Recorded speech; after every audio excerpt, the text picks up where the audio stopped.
Well, hello and welcome to this week's episode of the Political State Podcast from the Oklahoman. I'm Ben Felder here in the Oklahoman's podcast studio, and joining me for this week's episode is Senate President Pro Tem Greg Treat. Senator, thanks so much for your time. Appreciate it. Thank you for having me.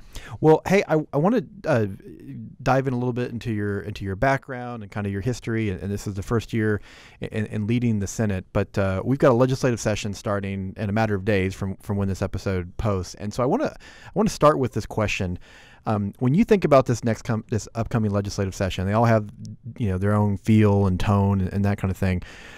What would make a successful session for you? If we get to the end of May and you look back, what's it going to take to be successful in your eyes? Jokingly, not to go into another special session. Yeah. But in order to keep our word, keep our commitment on the education funding, there's a lot of rumors going around that was one-time funding and we aren't really going to be able to meet our obligation. Nothing could be further from the truth. And we plan on keeping our commitment to educators and keep trying to push the pedal to continue to improve in that area. We've got to restore trust in the legislature, and we've got a lot of work cut out for us, but I have a real sense of optimism among my colleagues right now. Yeah, and there is this kind of sense that not that any session is ever easy, but that it may be a little easier this year, or some of the major challenges from the last few years related to the budget aren't on the table. How much does that change the dynamics, do you think, in the next few months? Attitude is everything. So when you walk in with having an optimism, a sense that we can accomplish things, that the tougher days are behind us, I think we're going to accomplish a lot this session.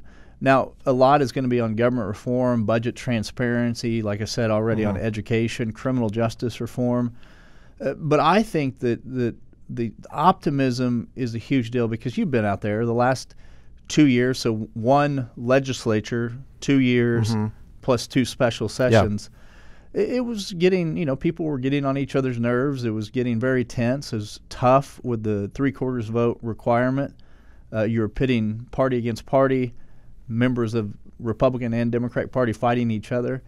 It wasn't a fun place to be, and we're not necessarily elected to go have fun.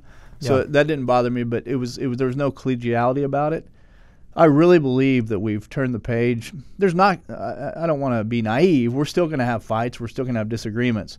But I think there's going to be a whole new attitude about it. Yeah. Well, let's go back here for a moment, and let's go. Almost a year ago. So you're referring to the teacher walkout. The legislature had passed through the teacher pay raise, but a few days later, the teachers walked out of the classroom and held a 2-week walkout and rally at the Capitol. You talk about not being a real fun place to be for lawmakers, and there was this kind of sense that, especially by week 2, I remember a lot of lawmakers weren't wanting to show their faces, and I don't mean that as a criticism necessarily, but there wasn't a lot of, maybe there wasn't much to say, kind of like the government shutdown right now. What else can you keep saying? This is what I remember. I feel like, maybe I'm wrong, but I feel like you were one of the more visible lawmakers, kind of willing to, invite the media into your office, have a frank conversation. It seemed like you were frustrated, but you're a pretty kind of even keel guy, at least from what my appearance. What was going through your mind at that moment? What was it like for you, being in leadership, feeling like you guys had delivered on a promise, but at the same time, there was still a lot of frustration from educators that were at the Capitol? I am pretty even keel all the time. There's a joke that my face, no matter if I'm angry or happy or whatever, never changes. So I understand that. That's both a criticism and a compliment some people give me. But the walkout, we passed it right before the walkout started. So there was a hope that we could have addressed some of the issues, but the pressure had been building for a couple of years, a lot of pent-up frustration. I was having not only press in my conference room daily, I was having about 40 teachers circle through every 15 minutes. And I could see that there was a lot of misinformation out there, that, we had the hotel motel tax, that in order to get it through the Senate, we had to get the House to agree they're going to remove that we had not vetted that. We didn't have the votes for it. And a relatively small part of the puzzle was impeding us from being able to deliver on the teacher pay raise. So, the House passed it with that in there, and then we had to have them take it out. That caused a lot of confusion. We tried to be extremely upfront and say the Senate can pass this, but not with the hotel motel tax. And I think that caused a lot of people there was already distrust, and that just fed into the distrust of, look, they're already pulling the rug out from under us. I think we're beyond that, but educators are still talking about class sizes, more funding to the classroom, salaries not where a lot of people want it to be, including myself. but we've made a huge step. 6,000 on average has relieved some of the pressure, but more importantly, it's improved morale, and hopefully we'll be able to turn the tide. We were number 2 in the region on pay until Colorado passed their pay raise, so now we're back to 3. It's an ever-moving target. We just can't allow ourselves to atrophy to where we get to the bottom again. Yeah, well, right, there is that teacher pay raise component, which was approved before the walkout. But then when teachers came to the Capitol, they said, hey, we're looking for an increase in classroom funding, that's an important element of this as well. Did you feel like the legislature kind of understood that dynamic? I mean, I know you can speak for yourself, but maybe even your body. Was there an understanding from lawmakers that, because some were like, well, hey, we gave you the pay raise, why are you still here? But that, a teacher's job, yes, the pay is important, but also having those resources in the classroom. Do you think the legislature was aware of that? I think they did. I think that, Ben, you were up there, so we had gone so many iterations to just try to deliver on the pay raise that I think there was a frustration that it's not fair because teachers are not in our spot and we're not in their spot. So there's a little bit of a gulf of understanding of each other's jobs and what we can get done. But with the 3/4 vote, with State Question 640, there was a little bit of frustration on legislators' part because they realized we had done everything we could possibly do to get the revenue. And then immediately saying, hey, that's not good. We need to stay around for this other. It wasn't a frustration of the request. It was a frustration of knowing that probably couldn't get another 3/4 vote to be able to do something like that. Yeah, you talk about the lawmakers said, hey, this was such a historic step we took. And I think in the moment for some teachers they probably felt like lawmakers were patting themselves on the back and there was still work to be done. So I kind of get the dynamics there. But it was a historic in terms of being able to pass through a tax increase, which is by design not easy to do. The budget seems to be better, and I don't want to get too far ahead because I do want to spend a few minutes talking about in more detail this upcoming legislative session. But I know Democrats are still saying, hey, we need to increase more taxes. Republicans are saying, hey, we're going to have a better improved budget situation. What do we do to make sure we don't get into the budget messes we've seen over the last few years? I mean, I know the economy was a part of that, but how do we avoid getting, 4 or 5 years from now, having multiple special sessions again and lawmakers, battling over how do we find more money when we need it? Well, it's being good stewards of the money we have right now. So the first certification in December was $612 million above last year. That estimate, by all accounts, is going to be much lower when the true certification in February comes through that we actually base the budget on. How much lower? You say much lower. Do you have an idea? I mean, what do you mean by that? Well, when you look at obligations, so you look at ad valorem reimbursement, you look at some corrections issues we're having to deal with, a multitude of issues, it's probably going to be a lot closer to a standstill, but not a standstill. We'll have a couple $100 million more than we had last year. Most of it is already obligated in healthcare. We had the loss of funds for OSU and OU med centers that we're now having to pick up the tab on. So we'll have more money. We're in a much better spot. We're not coming into a $1.3 billion hole or a $800 million hole.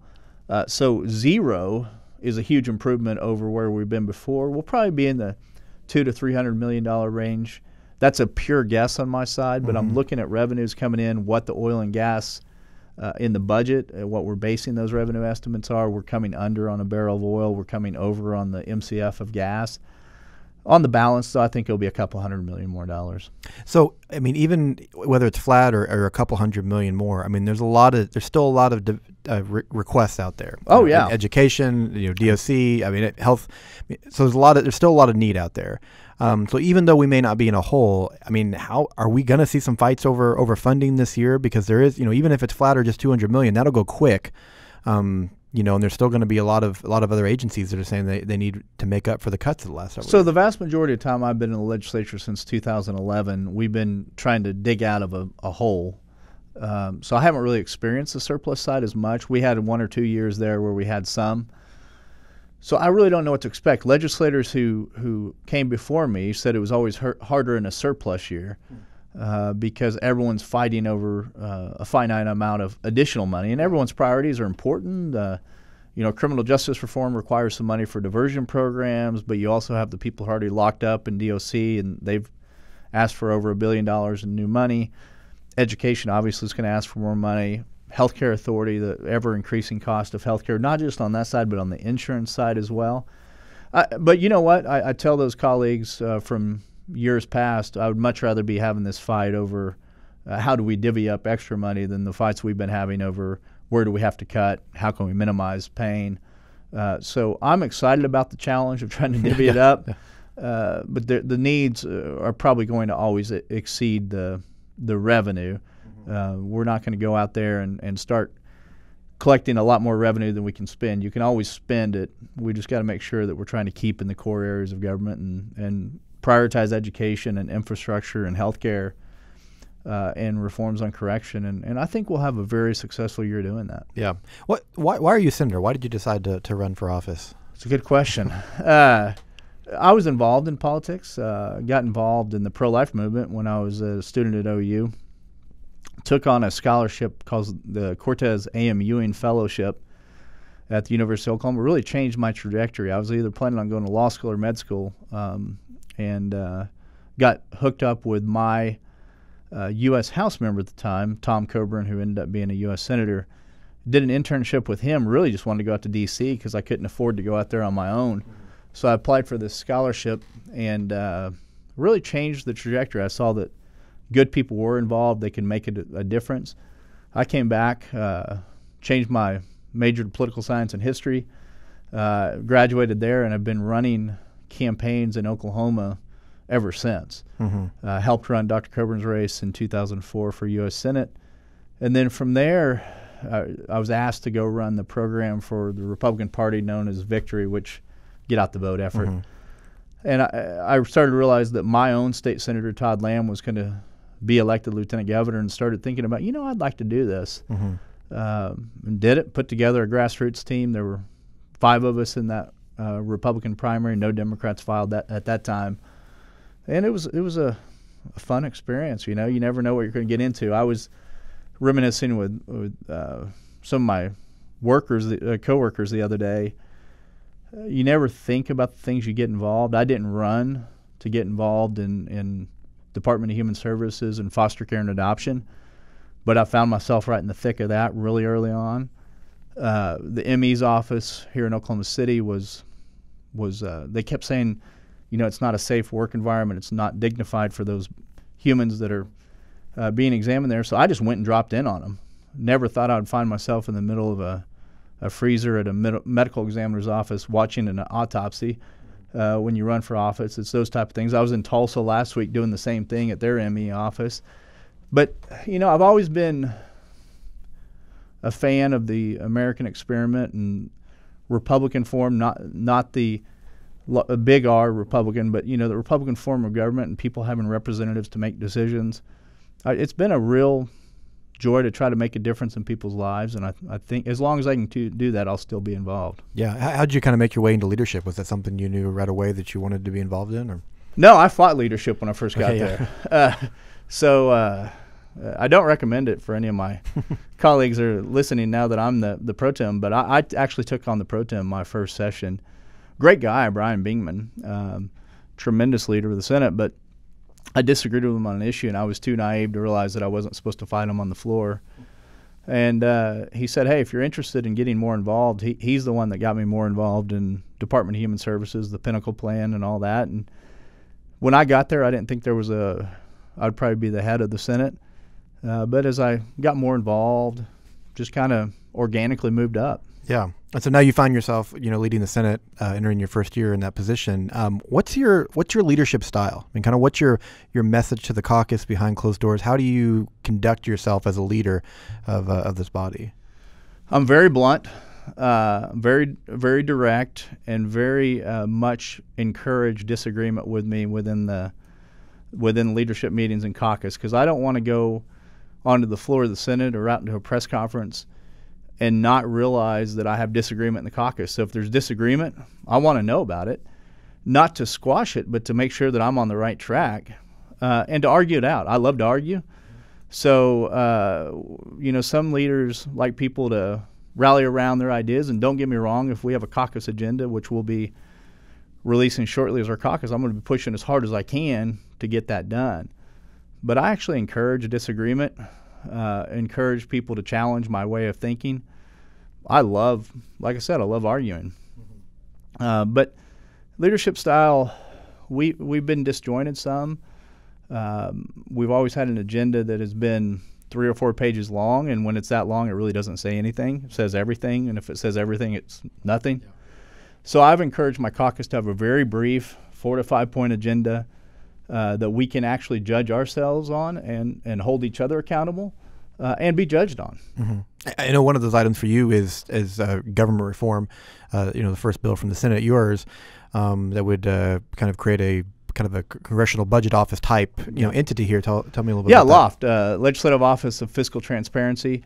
It's the most important job we do as a legislature is pass a balanced budget. We're required by the Constitution to balance it, but we fly blind a lot of times. We have tremendous staff that are bipartisan fiscal staff downstairs from my office, and they do a really good job, but they're very dependent, just by the nature of the beast, of what the agencies tell them, or what OMES, the Office of Management and Enterprise Services, that's really a tool of the governor's office. Legislature, with the divided way we do government, with executive, legislative, and judicial, you can't concentrate all the information in one of those entities. And right now, the health department's a great example. Last fall into the winter, when they came to us and said, if you don't appropriate $30 million, side note, we didn't have $30 million, we will not be able to make payroll. And so we had no information at our disposal to verify or to reject that notion. So we had to actually borrow from the next fiscal year to be able to appropriate that money, which is a very dangerous thing to do and something you don't want to do unless you're in a crisis. So Legislative Office of Fiscal Transparency, you tantamount to a Congressional Budget Office. That's a good way to think about it. But it's also a performance measurement entity. So they get us real numbers. They get the House and the Senate real numbers. A lot of times when you go into budget negotiations, you spend a lot of time just trying to reconcile whose numbers are right. So we're operating off the same sheet of music. We may not come to the same conclusion, but we have the same information at our disposal. And then when you pass a program as a legislator, you hope it's successful. You want it to be successful. The people who have a financial stake in it or a job security stake in it tell you how great it is. But you really have no independent way to go in and see, is it hitting the target we were trying to hit? So I envision the LOFT being not only a really good tool for the appropriators and being able to make budget decisions with objective data, but also after the fact, after we pass the budget and have priorities in there and measurements of success, they can tell us, yeah, you're hitting the target or you're abysmally short of the target. Yeah. There's a lot of talk about government reform this year, obviously from yourself and some of the objectives like you just talked about. We also have a new governor that's talked quite a bit about it. I know he's only been in office for a couple of weeks now. How would you kind of assess what you're seeing from Governor Stitt so far and kind of this, wanting to bring this kind of CEO mentality, into government, increase the power of the executive branch when it comes to agency, directors and hiring and firing, that sort of thing. How would you kind of assess what you're seeing right now from the new governor? Well, I'm excited he wants to take that responsibility. When we were doing the Department of Human Services revamp, myself and Representative Jason Nelson and Sean Burridge and Wade Russelo and Pat Ombie and others, real bipartisan group, and we were saying, hey, the governor should be able to control hiring and firing of the director of DHS. A few people in the room said, why would the governor want that, responsibility? That's, they can take credit, but mostly they're going to take blame. Yeah. I'm excited that he wants to shoulder that responsibility. When you run for office as a governor, you talk about what you're going to do in the various areas of state government, and you get there, and under Oklahoma's antiquated model, you really don't have a whole lot of control over it. And so we need to be able to give the governor enough leeway to be able to lead, or show that they're an abysmal failure and be sent out of office. I think Kevin Stitt's going to be a huge success. I think he's got the leadership skills to be able to turn it around if we give him that authority. A lot of people talk about, and use the word power, too much of a concentration of power in the executive's hand, one person's hands. But we have a divided government. You're not supposed to have, in my mind, a divided executive against itself. The legislature, by design since the founding of this nation, has been divided against itself in the House and the Senate, with the exception, obviously, of Nebraska. But that's the only part that's supposed to be divided against itself. The executive, when you pass the law and they're trying to enforce it and deliver services to constituents, having a multitude of agencies that have very little accountability to the governor's office, I don't think has served the people of Oklahoma well at all. Yeah. When you look at his staff, and he's still making decisions, but the bulk of his staff has been hired, he's got some former lawmakers, he's got some kind of political insiders that are kind of managing the policy shops kind of thing. Some people with similar resumes to yourself that have worked, with U.S. senators and the like. He also has a couple new positions that are kind of, spearheading his, kind of customer-centric philosophy and kind of wanting to bring more efficiency to state agencies. Also, like I said, that kind of customer mindset of whether it's digitizing, your point of contact with government, that kind of thing. I'm curious, from someone inside government, how successful do you think this can be when it comes to, some of the, the private sector people he brought in? Does that excite you, or do you have concerns, or what's your assessment of that? That excites me. I've seen various people come in from the private sector in different forms of government. Sometimes they leave very frustrated and not able to accomplish what they wanted to accomplish. But I really think having the leadership from the governor's office, it's not just one individual coming into an agency trying to do it. It's the whole executive branch. He's trying to approach it that way. You're going to have various degrees of success depending on which position it is and the personality of those people and how do they get along with the people that will be serving under them in those different agencies and how cooperative are they. You can have, under the current system, an agency really just thumb its nose and say, we're not going to do that. We're going to outlast you, and we know you ran on that, but we really don't care. We've been doing this before you got here, and we're going to be doing it after you leave. Having some people coming from outside hold these people accountable. I don't want to vilify the agency. There's a lot of good people working in state government. But to have leadership from the top in the governor's office willing to take the responsibility, shoulder the responsibility, redirect, reprioritize, is a very welcome development for me. Yeah. Let me, this first month, or this month before the session starts, this time when, bill filing deadlines are happening and these bills are coming out, and, lawmakers, can file the bills that they want. Sometimes they intend it to become law. Sometimes they're just trying to make a point. I'm curious, as a member of leadership, and you don't have control over these bills directly, is that a tough time? Do you see, I don't have any bills particularly in mind. Well, maybe I do. I know like Senator Scott's, one that was kind of controversial, about prenatal care for undocumented mothers. Does that hijack the message at all? Kind of what are you thinking as a member of leadership during this time of, bills that get a lot of attention that may not be going anywhere, but they still kind of hijack the narrative? Just kind of what's your perception? Yeah, it's obviously frustrating. I'm not even talking about one bill in particular, but, Representative Inman and I were really good friends. He's now a former representative, I guess, in college. But we've obviously had our disagreements at the legislature. But he posted something on Facebook, I think it was yesterday or the day before, as the taping of this, saying that he had an axiom that the bills that got the most ink had the least amount of attention in the legislative process. And I've found that to be true. A lot of times the ones that are really out there that get the most attention, the most calls from voters in your district, constituents, reporters, the social media post, really don't have a chance of going anywhere most oftentimes. And so it's frustrating because the bills you're trying to do to really help people to make government more efficient, to get more money to the classroom, to help with criminal justice get less attention. But that's the nature of the beast, the old adage that planes landing on time safely and getting there, leaving the gate on time and landing don't make the news, but when one of them catches on fire or whatever, that's what catches the attention. Yeah. Well, you describe yourself as a blunt leader. Is your role to, do you tell any of your colleagues, hey, knock it off, or is it just something you kind of let the process work itself out? It's important to allow them. They all were elected independently by their constituents.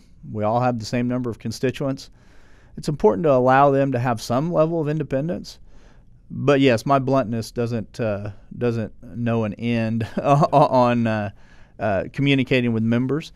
They can take my advice, they can take my words, or they can do their own thing for the good of the Senate Republican caucus. Now, I lead the entire Senate, so I'm not hyper partisan on what I do. But obviously, I'm a Republican. I'm part of the caucus I try to remind them that they're part of something bigger than themselves, and they can hijack any momentum we have on our overall goal if they get out there and get too much of attention on something that is not likely to go anywhere. Yeah.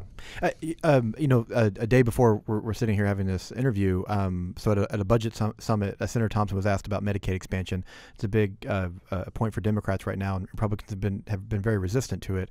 But the senator said that is a conversation that maybe we should have, or he's willing to have. I'm curious your stance on this. I mean, what's your message to your caucus?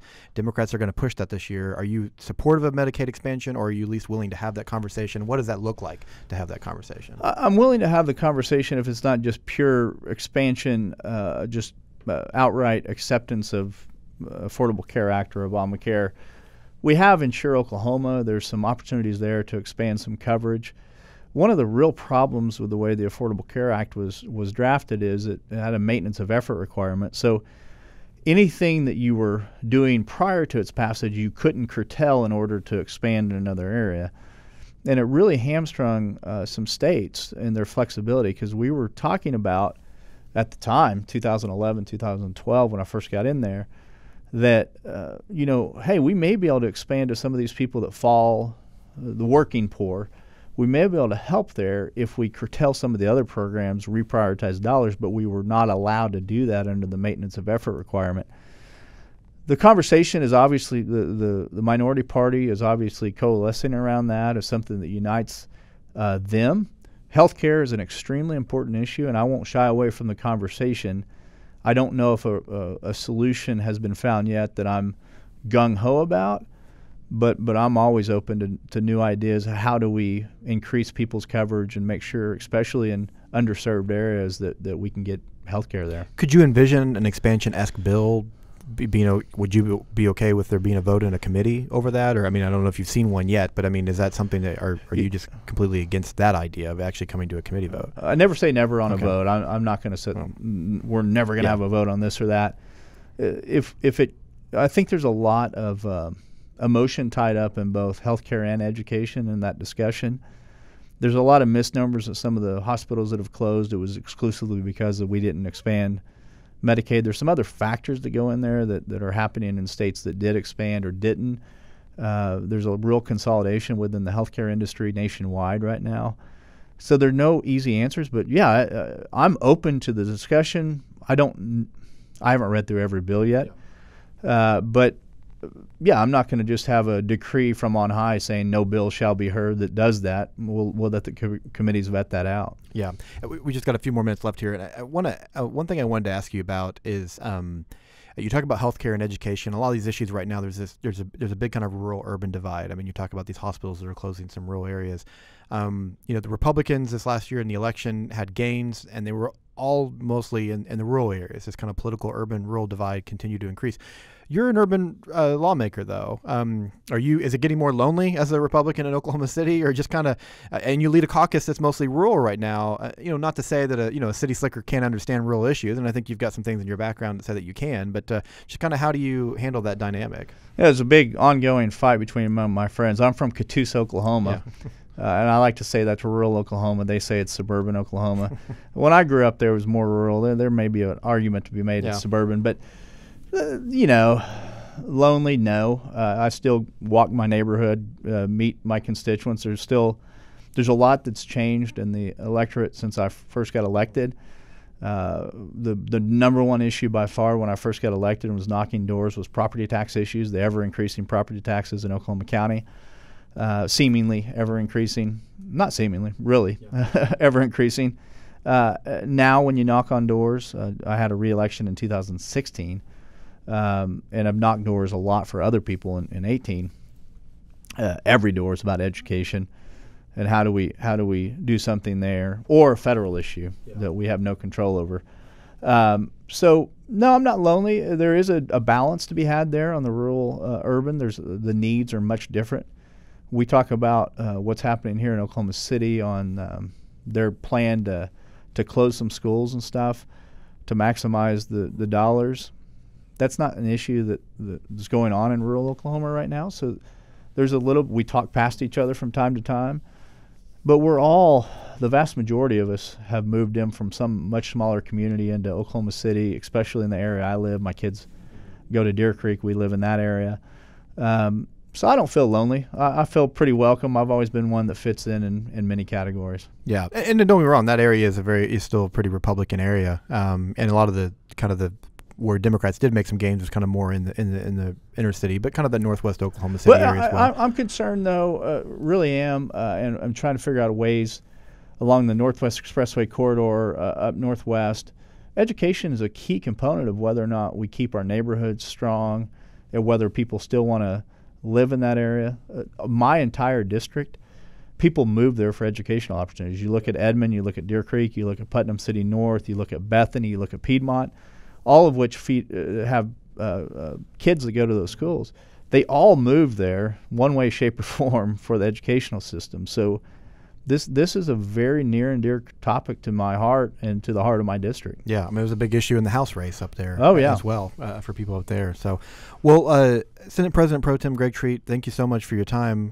Good luck in this new session. I know we'll talk again. Love to have you on the episode here maybe in a few weeks, see how things are going on these efforts. But maybe, like I said, I don't know, easier is the right word, but a different tone to this next legislative session. And good luck trying to figure out what it's, I guess you'll get a chance to see. Is it really harder to have a surplus or at least a flat budget versus a whole? But I guess you'll get a chance to figure that out. So good luck. Yeah, we'll try it out. Thanks, Ben. I appreciate the opportunity. Yeah, well, that's going to do it for this week's episode of the Political State Podcast. You can find this in every episode, your favorite podcasting app, also at newsok.com, the Oklahoman's YouTube page. For the Oklahoman, I'm Ben Felder. We'll see you again next week.